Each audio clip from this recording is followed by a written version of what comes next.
내 나이 100세를 넘기면서 수많은 사람을 만났고 수많은 이별을 지켜보았습니다. 사람들은 흔히 나이가 들면 가난이나 질병이 가장 무섭다고들 하지요. 하지만 긴 세월을 살아보니 정말로 무서운 것은 눈에 보이는 적이 아니었습니다.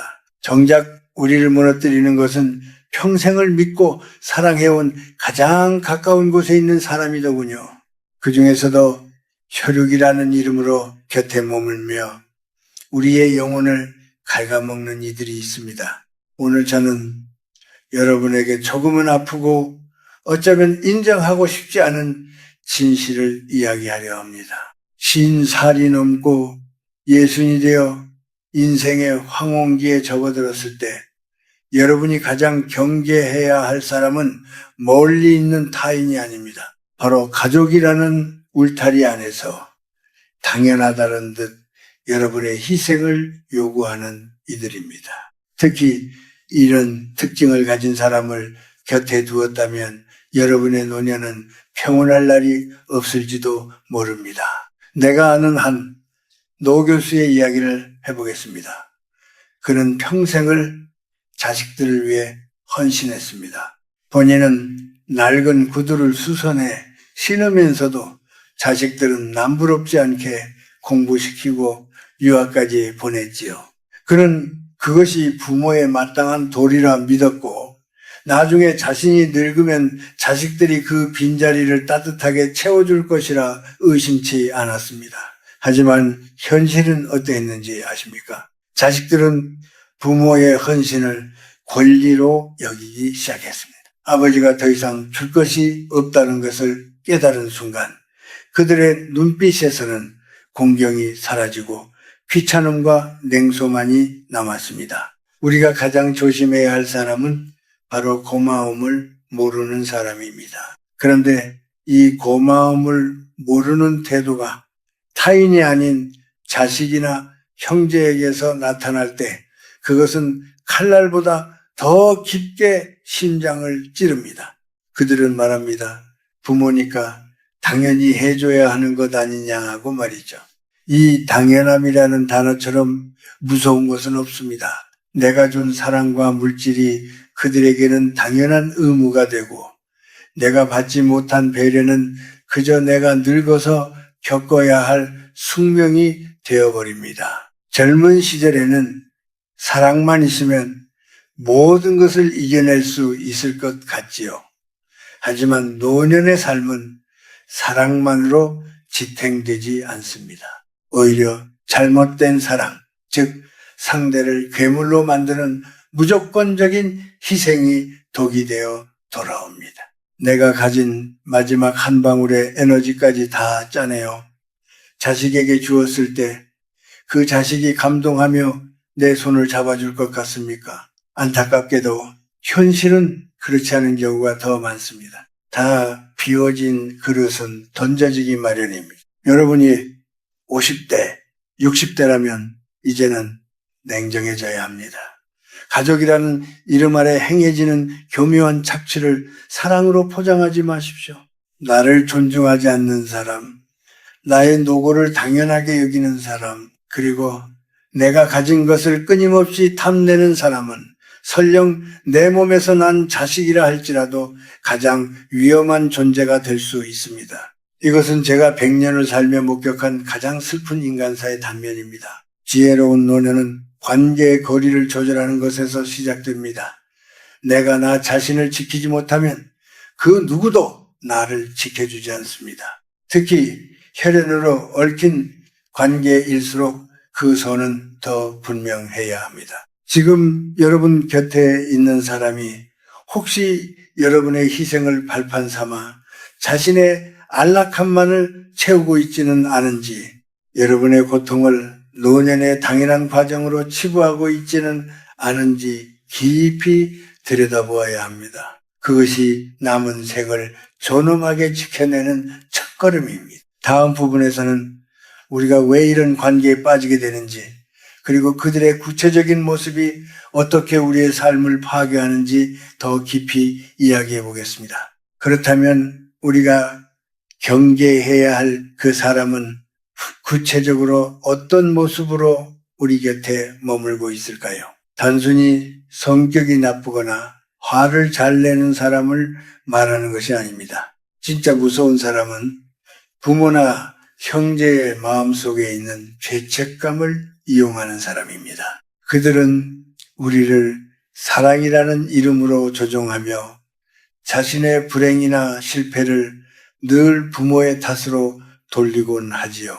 그때 나를 더 지원해 주셨더라면 다른 집 부모는 이만큼 해준다는 데와 같은 말들로 늙어가는 부모의 마음속에 지워지지 않는 멍을 남깁니다.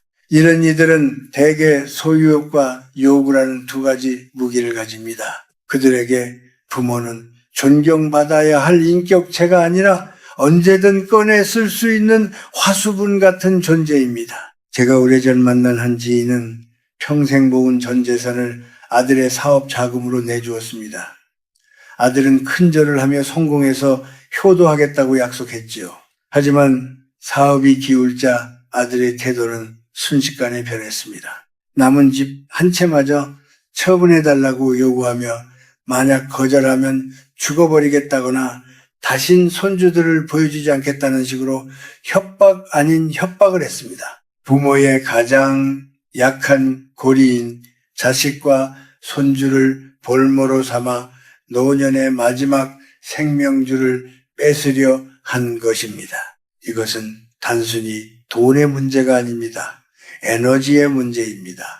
이런 사람들은 주변의 긍정적인 에너지를 모두 빨아들입니다. 함께 있으면 마음이 편안해지는 것이 아니라 늘 미안해야 하고 늘 눈치를 봐야 합니다. 우리가 흔히 말하는 업보나 인연의 굴레라는 관점에서 보아도 이런 관계는 서로의 영혼을 황폐하게 만듭니다. 부모가 자식에게 끝없이 주기만 하고 자식은 받기만 하는 관계는 결국 자식을 스스로 설 수 없는 장애인으로 만드는 것과 다름없습니다. 그것은 자식에게 독을 먹이는 일이며 부모 자신에게는 스스로 무덤을 파는 일입니다. 또한 그들은 부모의 약해짐을 기회로 삼습니다. 나이가 들면 몸이 아프고 정신이 흐릿해지는 것은 자연의 섭리입니다. 하지만 무서운 이들은 부모의 그늘이 옅어지는 순간을 놓치지 않고 주도권을 뺏으려 듭니다. 부모의 판단력을 무시하고 부모가 평생 쌓아온 가치관을 구시대의 유물이라며 조롱합니다. 집안의 대소사에서 부모를 배제하고 마치 짐짝 취급을 하며 부모의 자존감을 무너뜨립니다. 적에게 당하는 모욕은 화라도 낼 수 있지만 자식에게 당하는 멸시는 가슴에 박혀 피를 흘리게 합니다. 우리는 흔히 자식이니까 내가 참아야지, 내 팔자가 이래서 그렇지 하며 체념하곤 합니다. 하지만 그것은 지혜로운 선택이 아닙니다. 100년의 세월을 건너온 제가 보기에 무례한 자식이나 탐욕스러운 형제를 묵인하는 것은 그들을 위한 길도 나를 위한 길도 아닙니다. 오히려 그런 관계를 끊어내지 못할 때 생기는 원망과 분노의 에너지가 여러분의 몸을 병들게 하고 영혼을 어둡게 만듭니다. 사람의 본성은 쉽게 변하지 않습니다. 특히 성인이 된 이후에 타인을 자신의 이익을 위해 이용하려는 태도가 몸에 밴 사람이라면 그것이 가족일지라도 여러분의 진심 어린 눈물로 그를 바꿀 수 있다는 환상을 버려야 합니다. 그들은 여러분의 눈물을 약점으로 이용할 뿐입니다. 여러분이 평생 일군 삶의 터전과 마음의 평화를 지키기 위해서는 때로는 매정한 부모가 되어야 할 때도 있고 때로는 차가운 형제가 되어야 할 때도 있습니다. 가족이라는 이름으로 여러분의 삶을 함부로 대하는 사람, 그가 바로 여러분이 노년에 가장 경계해야 할 대상입니다. 그들은 여러분의 고독을 틈타 들어와 안식처를 파괴하고 마지막 남은 자존감까지 앗아갈 수 있기 때문입니다. 이제 우리는 그들이 왜 우리를 그렇게 대하게 되었는지 그리고 우리 내면에는 어떤 상처가 그들을 그렇게 키웠는지에 대해 더 깊이 들여다볼 필요가 있습니다. 다음 장에서는 우리가 겪는 이 고독과 서러움의 본질에 대해 이야기해 보겠습니다. 세월이 흐르면 육체만 늙는 것이 아니라 마음도 함께 얇아집니다. 젊었을 때는 웬만한 비바람도 꿋꿋이 견뎌냈지만 노년의 마음은 작은 말 한마디에도 쉽게 상처 입는 종이장처럼 변하곤 하지요. 이 시기에 우리가 느끼는 가장 큰 아픔은 배고픔이나 추위가 아닙니다. 바로 내가 평생을 바쳐 지켜온 이들로부터 더 이상 필요 없는 존재로 취급받을 때 느끼는 서글픔입니다. 여러분 중에도 그런 분들이 계실 겁니다. 명절에 자식들이 찾아와도 반가움보다 눈치가 먼저 보이고 혹여나 내가 짐이 되지는 않을까 말 한마디조차 조심스러워지는 그런 마음 말입니다. 평생을 자식 뒷바라지에 손마디가 굵어지도록 일했는데 정작 돌아오는 것은 어머니는 잘 모르시잖아요. 아버지는 가만히 계시는 게 도와주는 거예요라는 차가운 반응일 때 그 상실감은 말로 다 표현할 수 없습니다. 이것은 단순한 소외감이 아니라 존재의 근간이 흔들리는 고통입니다. 우리가 겪는 이 고독은 단순히 혼자 있어서 생기는 것이 아닙니다. 가장 가까운 사람과 한 공간에 있으면서도 마음이 닿지 않을 때 그 단절감에서 오는 고독이 진짜 무서운 법입니다. 특히 앞서 말한 것처럼 부모를 수단으로만 여기는 사람과 함께할 때 노년의 영혼은 급격히 메마릅니다. 그들은 우리의 병든 몸을 걱정하기보다 그로 인해 발생할 비용과 수고를 먼저 계산합니다. 우리의 과거 이야기를 귀찮은 잔소리로 치부하며 우리가 평생 쌓아온 지혜를 낡은 고집이라 부릅니다. 이런 상황에서 많은 노인이 침묵을 선택합니다. 내가 참으면 집안이 조용하겠지. 내가 조금 더 고생하면 자식들이 편하겠지 하며 스스로를 지워 나갑니다. 하지만 여러분, 제가 꼭 드리고 싶은 말씀이 있습니다. 그렇게 스스로를 지우는 것이 결코 미덕이 아니라는 사실입니다. 여러분이 스스로를 귀하게 여기지 않는데 누가 여러분을 귀하게 여기겠습니까? 자식에게 모든 것을 내어주고 빈 껍데기만 남은 부모를 보며 자식들이 존경심을 가질 것 같습니까? 안타깝게도 인간의 본성은 그리 고결하지 못합니다.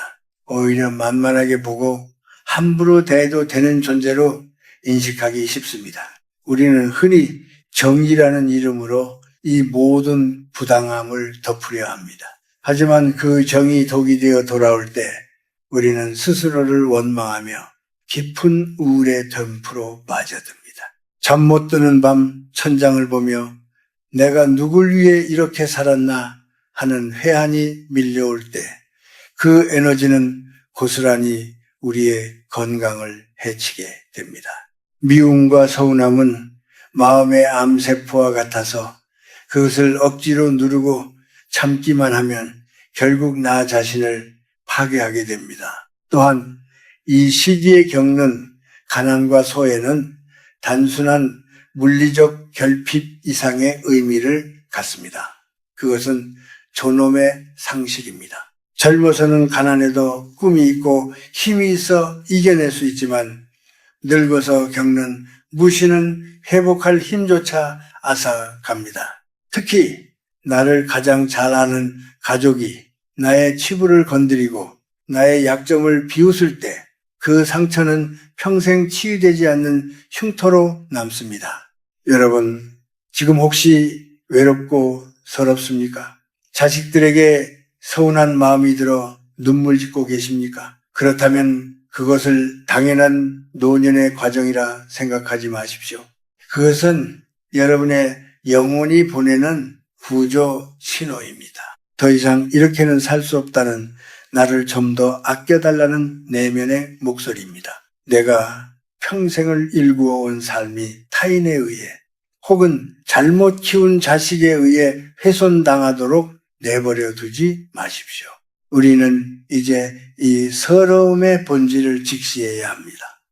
왜 우리는 그토록 자식에게 목을 메고 왜 그들의 인정에 일일비하게 되었는지 돌아보아야 합니다. 그것은 어쩌면 우리 역시 나 자신보다 자식을 더 우선순위에 두며 나만의 삶을 가꾸는 법을 잊어버렸기 때문일지도 모릅니다. 다음 장에서는 이 굴레를 벗어나기 위해 우리가 당장 실천해야 할 구체적인 변화와 대처법에 대해 말씀드리겠습니다. 이제 우리는 어떻게 이 어두운 터널을 벗어나 평온한 노년을 맞이할 수 있을지 그 구체적인 방법에 대해 이야기해 보려 합니다. 제가 100년을 살며 얻은 가장 큰 깨달음 중 하나는 나이가 들수록 내 손에 쥔 것을 끝까지 놓지 말아야 한다는 것입니다.